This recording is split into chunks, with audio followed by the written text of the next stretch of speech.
My favourite interviews, people just come up with these answers and I'm like, oh, you think different. Now I'm interested, right? Sometimes it's asking the right questions. I give you permission to tell me what your wildest dream is, because that's when I'll actually get to really understand what you're about and what's important to you. Give them permission to say the not perfect thing, because that's when you start to get like the really kind of interesting side of people.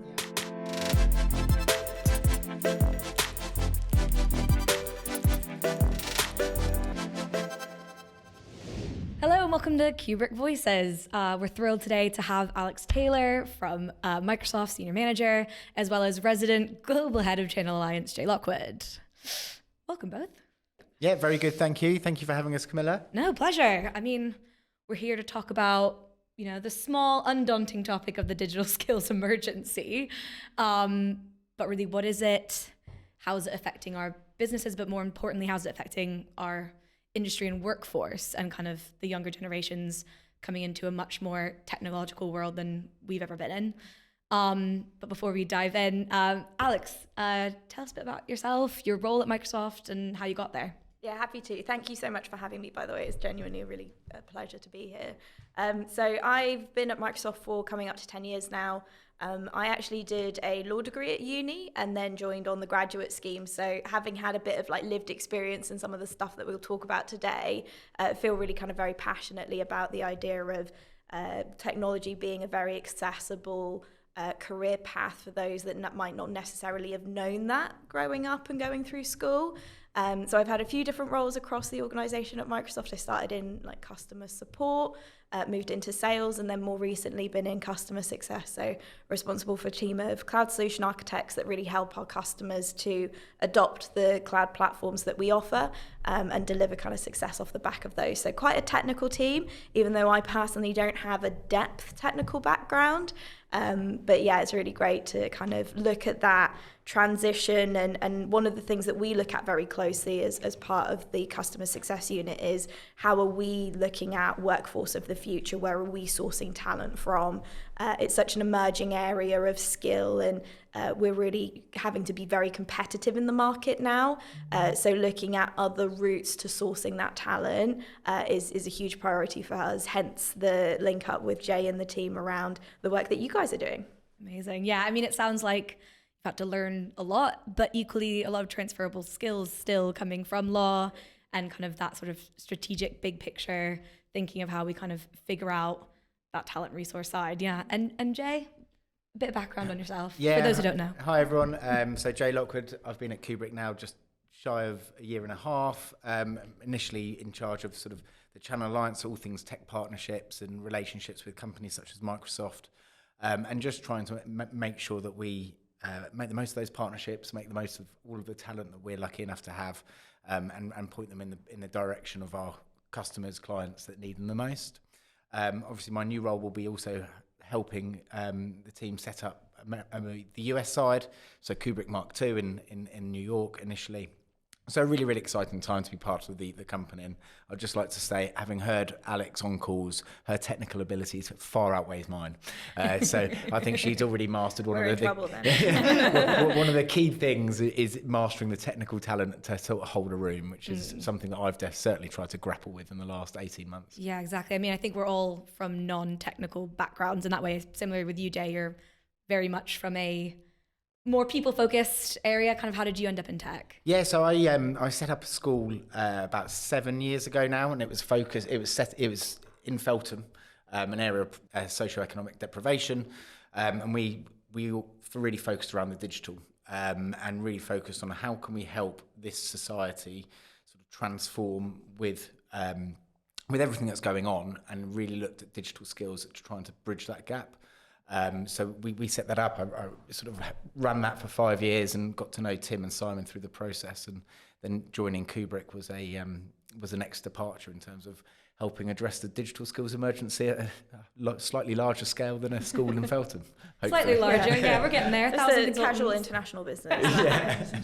Yeah, getting there. Exactly. I mean, I think, have you been teaching history before that specifically? Yeah, history. And when we set up the school, I knew very little about the sort of the digital side, but I think the research that we did, and it's something I always hark back onto, is when you look at the closure of the mines in the 70s and the 80s, whether you agreed with the closure of the mines or not, that's an economic decision. I think the biggest miss that you'll ever see there was, once that decision was made, the lack of reskilling the local demographics, the local populations, and that's not just instantly, it's about their dependents and sort of generations 2 and 3 beyond, and I think you still see that now.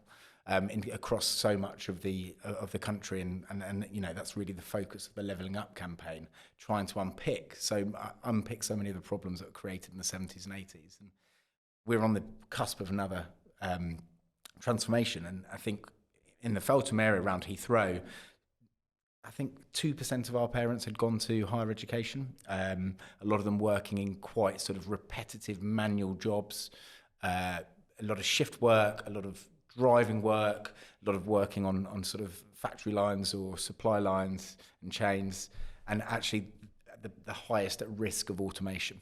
Yeah. So over the next 5-10 years, how do you help that community sort of protect the jobs that they have, and how can we skill them up to avoid the mistakes? Yeah, I mean, we've got some research from Microsoft saying, I think from the 60s, manual labor jobs, repetitive, we're sort of at 34-35%. They've already dropped down to 26% of jobs, whereas kind of high skill logic problem solving jobs, which are needed in the tech sector around AI and cloud delivery and all that stuff, are increasing the reverse way from 26 up to 35%. So we're kind of already seeing that now, but yeah, we're still very much at the start of that. And I think it's also reframing, we can see this as a huge, positive opportunity. Not just that, people are about to lose jobs, but we're at the sort of brink of this brand new industry, which can facilitate a lot of social mobility if we're getting kids in those areas into the skills now who can sort of leapfrog and drive their way up the career ladder really, really quickly. And I guess that's kind of something that we're partnering on to figure out how to do. I mean, I think, Alex, you mentioned you were, law degree educated kind of from a very different perspective, but still found your way into tech because of the opportunity that's in tech. I think you recently visited a university kind of just to talk about what your experience moving from something like law. Even there, tech is starting to come into law, automating things in that sector as well. Yeah, 100%. So I started uni, oh God, I can't remember now, 2008 time, 2008, 2009. And I think what's been really interesting, and one of the things that when I went back to speak to the other graduates, and it was under the premise of, we recognize that about 50% of law graduates actually end up following a career path into law. So what happens to the other 50%? Where do they take that knowledge and skill that they've built and develop that into something else? And one of the things that I talked to them about was, actually, it kind of starts in school, right? You learn about doctors and teachers, and as you get a bit older, accountants and lawyers, and they're all vocations. So we have this very fixed mindset of what a career actually looks like, and it starts in schools. And what I was speaking to the other graduates about is, when you study a degree that is so heavily linked to a vocation, it's very hard to see the transfer of skill over. And they were saying, it's just really hard to think about what it means to take kind of my legal skills and put them into a sales role, and a sales role in technology. And they said, well, if you think about it, really, when you're studying law, when you're thinking about arguing a case or going up into court, you're taking huge amounts of disparate information, creating a storyline from that, and then standing up and saying kind of, here's the links that I want you to make. Do you agree with me? And if you agree with me, what do we do from here? It's exactly the same in sales. It's exactly the same in technology. There's no one single solution from a technical perspective that is going to be 100% best fit. There's probably 3 or 4 different ways that you could get to an outcome. And so actually using some of that critical thinking skill, that ability to take disparate bits of information, create a lot of clarity out of that, totally transferable skills. So I think there's a real opportunity in schools and in higher education to start to reframe thinking away from vocation more to kind of longer term career planning. And I think, just to add one skill on top of what Alex has just said there, and I think I've seen it definitely in the most effective people that I've sort of engaged with at Microsoft, Google, etc., is the listening skills and the persuasion skills. Because Alex, when you're working with your customers, it's about listening to their challenges. It's not being, sometimes you know, when you work in companies as a Microsoft, you get very, very techie people that are so obsessed with this tech that they're not actually listening to what the customer wants. So it's how can you listen and then think about the artillery of all the great technical solutions that you've got to give them what they also want. And I think that definitely is part of the, you know, the skill set needed as well. Yeah, definitely. I think it's really easy to blame this sort of digital skills emergency. I think we're looking at 3 million more jobs in the UK tech industry alone by 2025, according to Microsoft's research during the pandemic. But it's really easy to go, oh, we just don't have enough computer scientists coming through universities. That course is already oversubscribed, but we're not getting enough in. That's not it. I think, you know, the way they're trained to be a computer scientist is not customer focused for a business need. It's just designing very impressive algorithms and models and things that, you know, some people that won't be their strong suit, but they're not delivering, they're not listening to what people want. Yeah, it's one of my biggest bugbears with the education system is under the Conservative government, we've got this digital skills crisis. Everybody needs to do computer science. They've put programming in at primary school. In reality, do you need everyone to be programmers, or do you need people to understand what the challenges are, what the different solutions are? And I think it was quite a lazy and probably ignorant response, because it's like, I hear digital skills crisis, everyone must program. And I think that it just doesn't quite show the breadth of the skills that you need in order to properly transform. Yeah, that was definitely one of the interesting insights. I think none of us had that kind of coding side of things in our education system, but we went into a few sixth form colleges in Waltham Forest to deliver some of the content that Microsoft's Digital Future program had already created. They just needed a partner to kind of bring that to life. So we had some Kubrick consultants kind of go in, and, you know, the tech side of the content, they were there. They had, you know, Python, Java, C++, whatever they had. They'd done the programming, but they're really interested in the you know, from the teaching side, was what does this look like in a business? What jobs are there for me? Because that is still a question, even with students doing their BTech IT, they're ready to head out into the workforce and still don't know what's available to them and kind of what softer skills they need to cultivate to get those jobs. So, question to Alex in terms of how did you make the leap to sort of Microsoft? What made you do it? Yeah, I think it was just like a happy coincidence, if I'm being totally honest. So my dad actually worked in tech, and actually really similar to what you were talking about earlier, Jay, come from Yorkshire. So my grandparents worked in the steelworks, and then those all shut down. He started an apprenticeship. It didn't really work for him. It was like a very practical one. I think it was like a building or something. I don't know. So he ended up going into the Navy. Did that for a few years, came out of the Navy and wasn't really too sure where to go from there. And again, just kind of circumstances led him to a networking company that then led him on to a global networking company. So growing up, I'd had a good understanding of kind of multinational corporate technology companies, the cultures and that sort of thing, but never really translated. Again, it just felt very obscure, something that my dad did, not anything that really related to me and my future career path and that sort of thing. And I think I got about 6 months into my law degree when I was like, nah, this is not for me. It didn't feel right. And I think looking back, what it was, I was coming out of uni at a time where I had a huge amount of energy, a huge amount of drive and ambition, and just that idea of kind of just wanting to go out and just do something, experience the world and have some impact. And for me, the law degree, the whole premise of the law is you basically look back at case work that someone else has done, take that and apply it to your situation. And I was like, that's a lifetime of looking back at what other people have done, back at previous cases, back at previous legislation. I thought I just want to do something that's constantly looking forward. So that was really kind of like, well, tech, like nobody knows what's going to happen in 2 years, never mind what's going to happen in 20. So it's the pace, it's the disruption, it's that slight bit of ambiguity that I think leads to really creative solutions. And I was like, yeah, that's a bit of me, I want to be over there. So from there, it was just, I applied for a bunch of graduate schemes, and Microsoft was the one that kind of came up, and that was the right opportunity. And I actually applied for sales roles initially, but they didn't have enough, and so they said, would you want to try the technical route? And I thought, well, I've not got anything to lose, I might as well go and give it a go. And that's how I ended up kind of starting off in a more technical role before transitioning into sales.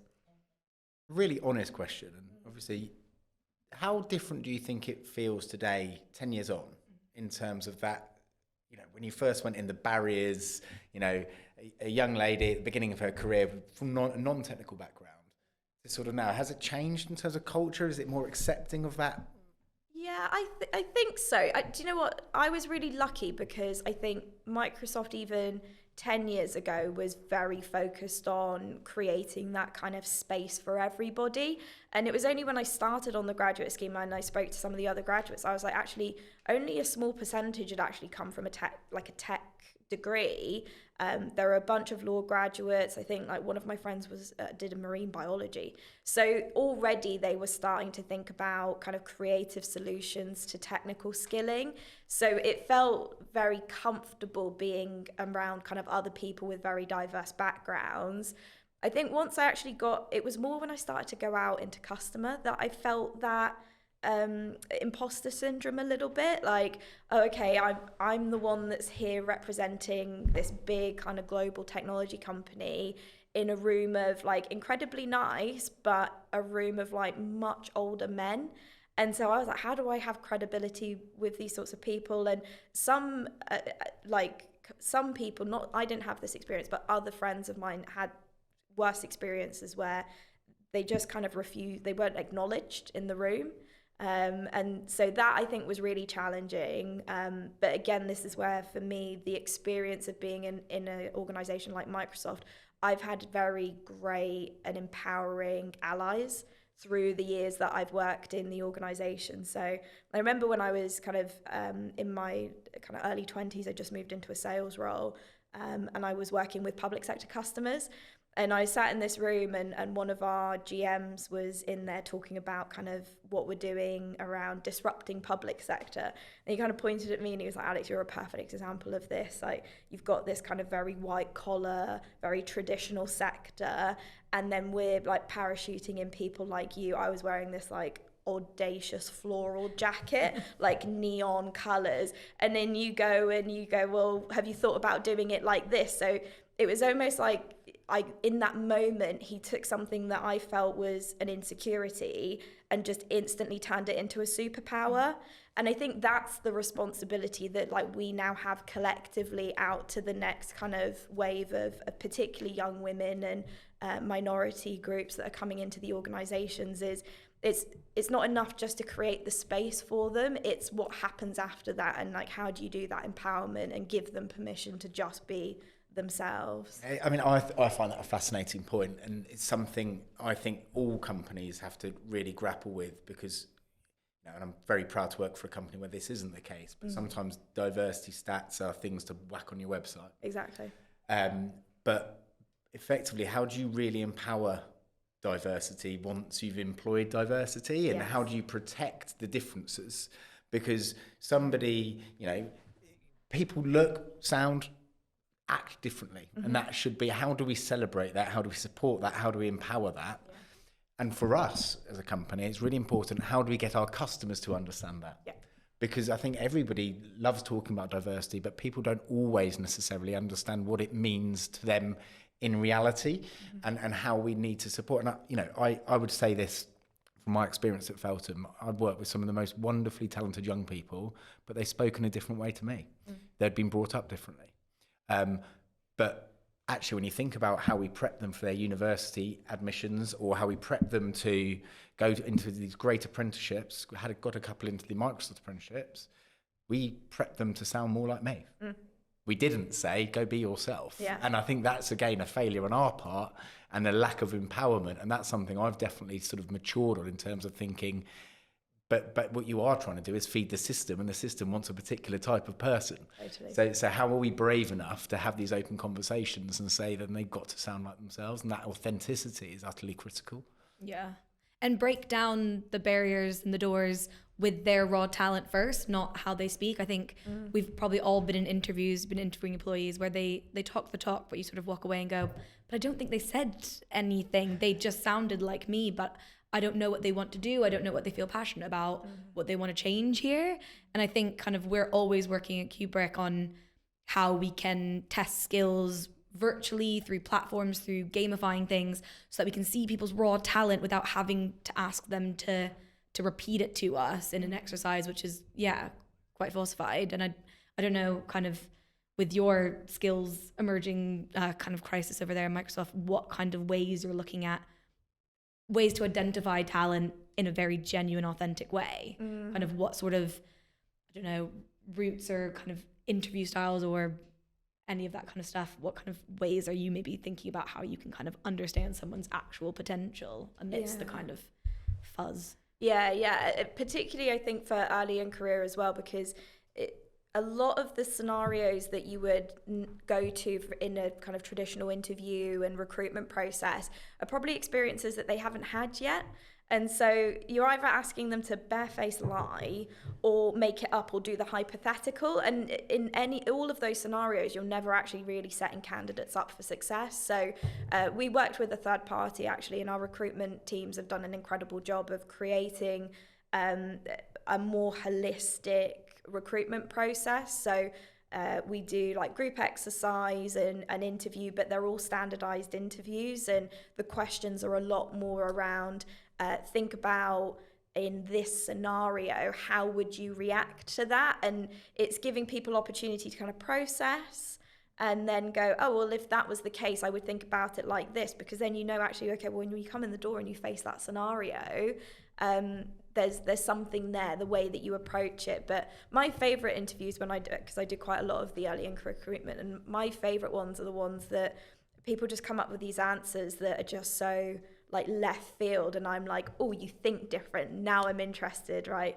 What next? And I think the other really important part, because it was interesting there where you were talking about kind of that empowerment element. Sometimes it's asking the right questions and like just giving people permission to just say the thing in their head that they think, oh, I couldn't possibly say that out loud. So like one of my favorites is always like, what's that like secret ambition that if you said it, you'd be worried that somebody would think you were like arrogant or shooting for the stars. Like that's the thing I want to hear from you. Like I give you permission to tell me what your wildest dream is, because that's when I'll actually get to really understand like what you're about and what's important to you. So I think that's the other thing, is that there's the whole kind of bring them in and empower them, but it's also give them permission to fail, give them permission to say the not perfect thing, because that's when you start to get like the really kind of interesting side of people. Yeah, and I think it's also us understanding that, you know, the old give me in at the time when you've shown teamwork and, you know, use your initiative. And I would argue, I was really lucky. I went to a very good school, lived a very sort of 2.4 children upbringing. But then you compare that, okay, so I've got a gold D of E certificate, well done me. Yeah. Mum's still got it on her wall though. But you compare that to somebody, you know, in a deprived socioeconomic area, probably bringing up two younger siblings, being an extra parent there, doing a lot of the pickups, you know, also having to deal with a lot of emotional stress if, you know, depending what's going on in the home situation. They showed a lot more initiative, responsibility than I have. And I think it's about us understanding those questions. I know when I first met Tim and Simon, they were really looking about how they can more fairly assess that according to postcodes, according to Ofsted ratings, and actually what does your CV mean in a weighting in comparison. I think it's still a really interesting concept that I know that we continue to explore and make it a fairer recruitment process. And I think the other really exciting thing is that we are discussing with Microsoft and the CDO there, Robin Satara, just about how we can do better blind recruitment. How can we test passion? How can we sort of test almost in the velocity of learning how much somebody wants something? Because we, you know, fundamentally, you boil it all down, data, product, engineering, management. If you're passionate and you love it, you tend to be really good. Obviously, there's a base expectation of ability as well, but that passion is something. And if we can, I know Simon and myself and Joe, Bettina Jones, have some really exciting conversations coming up about how we can partner properly in terms of unlocking that hidden talent pool. Yeah, and I think also having to remember when we ask questions like, tell me about your teamwork, we're now facing a generation of people who have not been in university for a couple of years. They've all been remote in school, and their whole social interaction ecosystem is like completely changed and will continue to stay that way. So how have people in a remote world built skills, stayed passionate about things? We just simply can't ask the same questions over and over again because they just didn't have that opportunity to gain those experiences while at university or at school at these critical kind of stages. I think there's going to be a really interesting point in the next 2 to 3 years. Sorry, this is putting my education hat back on, so stop if I'm getting boring. But if you look at what's happened with GCSE, A-level results, degree results, everyone's sort of been given the results that they should have got, and plus, the national average will say up 10%, say, and that's great. But you're now talking to someone at GCSEs that got all sort of 9s, and they've gone on to do physics, maths, and chemistry at A-level. But in reality, they didn't get 9s. In reality, if they'd had to sit the exam, they would have got 6s or 7s, and they're now being catapulted into A-levels where the exams haven't changed, they've not got easier. There's been no understanding that those 2 years have been lost learning. And I think we're going to see a huge churn in degrees and A-levels as people that are doing courses that probably should have and could have, but might not be able to cope with them as they drop out of the courses and maybe in particular areas the education system. How do we pick those people up? How do we use that talent? Because you're talking about extremely talented people, it's just a period of time. Yeah. So that will be a really interesting thing, and it'd be interesting, Alex, about your thoughts about how we can get them into the industry. Yeah, no, I think you're totally right. That is incredibly interesting. I actually hadn't kind of considered it, but I guess kind of on the flip side, they haven't cultivated that. Like, when you learn to drive and people say there's learning to drive and then there's learning to pass your driving test, and they're actually two different things.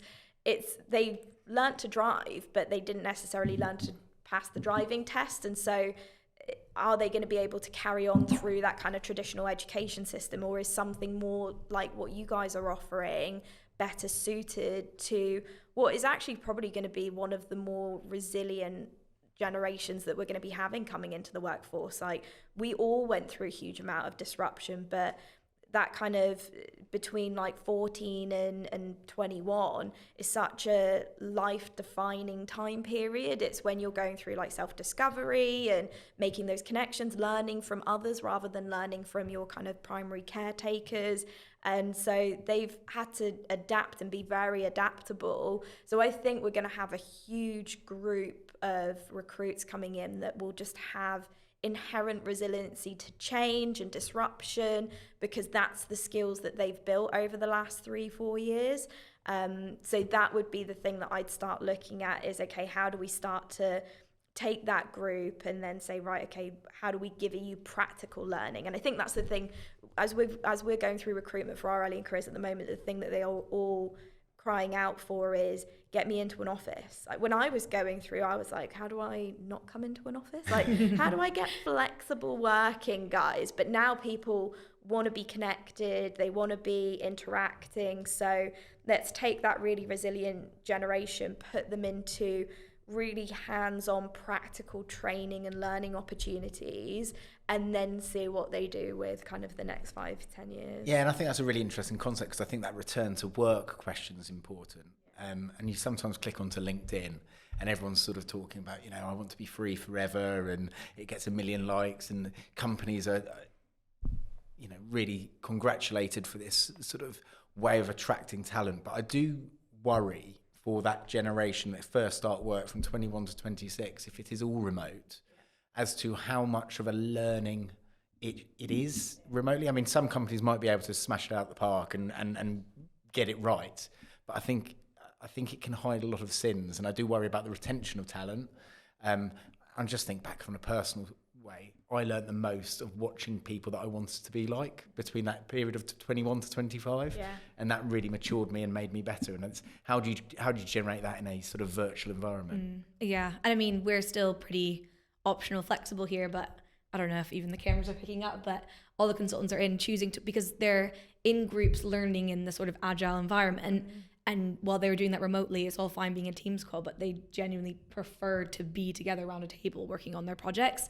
And I think, you know, just using us as a little sample size of what 21 to 25-year-olds want to do, they're, you know, it's a complete option. But I think it's hard because I think we've also kind of realized that remote working offers a geographical flexibility, which makes us far more accessible. Having people move down from Yorkshire to London for the job is quite a hard thing. So how do we strike that balance, or how do we invest in people, you know, quite literally invest in their learning so they have the opportunity to be in an office while still kind of maintaining a home life, particularly if they have certain responsibilities at home from those sort of backgrounds we've been discussing. If they need to be at home, they need to be a part-time carer. How are we kind of taking responsibility to ensure that we can still support that is definitely a tough balance as well. Mm-hmm.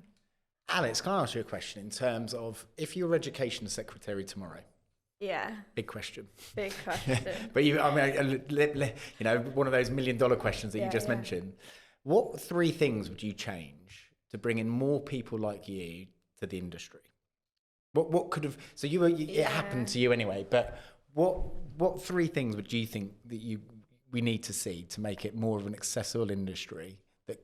Yeah, it's a great question. I think I first and foremost would like kind of start with exposure. And it goes back to some of the stuff that you guys are doing around kind of the Get On programs and things like that. It's just showing people, and particularly like young people who are making these big kind of life decisions, that what their options are, like what's available to them. So exposure just on, it's there. Here's the opportunity. Here's something that you might not have known existed. So really kind of structured and specific messaging, learning, mentoring opportunities, particularly for those in kind of less accessible areas. Again, like I was very fortunate that I had that exposure because of my parents, because of family and things like that. But exposure alone is not enough. So my second one would then be actually that accessibility. And I think it goes back to what you were saying there, Mills, around it.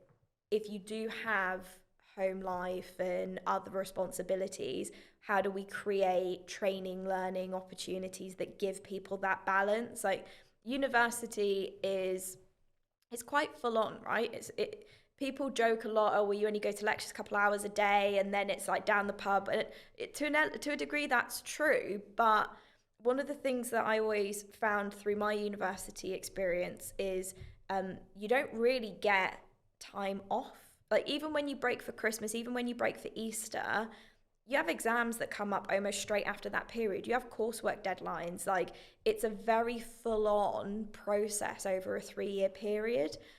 Whereas on reflection, I actually think coming out of school, I would have personally preferred going into work and having that kind of Monday, Friday, flexible based on what I do, but much more kind of hands-on vocational learning style would have been better. But again, how accessible is that? Like, where is that happening? And has everybody got the opportunity to get through the door? I love the idea of the blind recruitment. I think that's fantastic. So keep me posted on that. So yeah, I think kind of exposure and accessibility would be the 2. I don't know what the third would be. What would your 3 be? I think it would be a mix of what you've said there. I think number 1 is role models. Yeah. And I think that's 2 ways. One, if you're coming from a family that's never been to uni or never worked in particular industries, I think it's a role model of saying, you know, not someone old and over the hill like me, but someone that they sit there and say at 23, 24, 25, I can be like them. And that was always a thing I think that really unlocked the talent. I also think role models the other way. I also sit as a governor on, my old school. And the biggest problem they've got is trying to attract people to do apprenticeships because it's such an educated parent base that actually, no, they've got to go to uni because I don't want them to be seen under the vocational bracket, which still has just too many negative connotations, quite wrongly. So I think those role models both ways are really, really important. I think partnerships, the type of things that Microsoft do in schools, the type of things we're trying to do, and then not being the sort of what I used to describe as the one-hit wonders in people come, they spend a day, everyone claps themselves on the back and say, oh, it was just such a great day. But in reality, there's been no long-lasting impact that's made. So how can we partner with education? How can we partner with organisations as long-term relationships? I think kids are very used to people coming in, sort of telling them a story and then going away. But the partnerships that make the impact are those that are long-lasting, build trust, build avenues, and build sort of referenceability as well. Totally, I completely agree. And there's probably like an element there as well around that a role in like digital technology doesn't mean working for a tech company. Because I think that's probably another big misconception. And again, this is maybe something that I know that we've partnered with some of our customers really closely on these sorts of initiatives, but the opportunity to do this more and more, like you can work for ASOS and like you can still be in fashion and you can still be in art and you can still be in all of these amazing kind of industries, diverse industries. But technology is such a running theme across every industry now. There's overlap opportunity there. It's not a case of, oh, we want to be in tech, you've got to be at Microsoft. Absolutely not. Like you can work for anybody and still have so much relevance with digital skills. I mean, look at the challenge some retail have got over the next 3 years. How many stores are they going to keep open? Where are they going to be? How do the supply chains create them? If they don't have the in-store experience, how do they attack a customer like me? Once every 6 months I like to go shopping, but how do they do that over internet? How the machine learning that's needed to say, last year you bought these jeans, this year these are the ones, but actually this size is the best one for you, so I don't have to go through the rigmarole of sending things back. It's such a varied and creative juices needed thinking challenge that I think is super exciting. Yeah, 100%. And you could go like all the way to the other end of the spectrum as well, right? Like if you don't want to be in an office, like you don't want to work for any kind of big corporate entity, whether that's in fashion or anything like that, agriculture, like young farmers are going to need digital skills, like drones in order to go over crops to understand percentage rate of crop failure. It's the predictive ability to know kind of based on certain fluctuations in weather and soil, like what is your success rate of your crop going to be. There's so much opportunity, particularly with what's going on kind of globally around climate change and things like that, where agriculture is the next big kind of industry that we're looking at around how do we leverage technology and AI and potentially at some point kind of quantum computing to fix some of the world's hardest problems. Now, it's not going to be us sat around this table that's going to be doing that. It's like our kids in school coming through with that skill set. So you don't even have to be in an office. You don't have to be kind of sat behind a desk. There is opportunity that the digital kind of impact is so pervasive that even if you're a young farmer and you think, actually, none of this is relevant to me, it's still potentially hyper relevant. So that I think is the other piece around kind of going back to your question on what do we do around changes. It's I think really just demonstrating to people the pervasiveness of technology and how they can use it for creative problem solving. And I think that goes to widening the language around diversity, and I think we're good at that here, but we can all get better about the diversity of thought, because there you mentioned diversity that wasn't about ethnicity, gender, sex, etc. It was about how do we get this sort of demographic of people interested in digital, and I think that's a really, really important thing. That's what diversity of thought is, in terms of how we widen that and make sure that there are no barriers to anyone coming in and giving their very, very unique and important perspectives to things. Certainly. Well, a lot to do, but I think we are getting there, and hopefully, some of the listeners kind of think about the ways that tech's touching their lives, the way they're involved currently, and kind of what hopefully sparks some ideas if they've got any young people in their life that are showing kind of creative interest, but they're not really sure how to, arguably tech is already, although there are barriers, getting the right skills and tools is more accessible than fashion, is more accessible than climate change, where they have to have certain degrees of experience just to get kind of a foot in the door and make an impact. And tech could well be that route into those kind of more niche industries. So hopefully kind of taking a look around, apprenticeship opportunities, kind of stuff that we're doing as partners, can open up some of those doors. Well, thank you both for joining Kubrick Voices and lending your voices. Great chat. Yes. Thanks ever so much, Alex. Really No, my appreciate your pleasure. time. Thank you very much for having me. It's been wonderful.